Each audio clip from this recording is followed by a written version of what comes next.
You can dilate or erode a mask by a specified number of voxels. You can also combine these two operations. Set the number of pixels to define the voxel size to be used for the operation. Select Dilate to expand the mask by the specified voxel size. Select Erode to shrink the mask by the specified voxel size.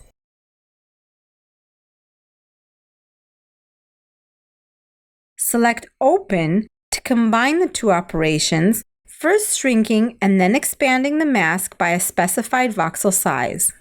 This automatically removes small edges of the mask and parts of the mask smaller than the defined voxel size. Select Close to combine the two operations, first expanding and then shrinking the mask by a specified voxel size. This automatically fills small cavities.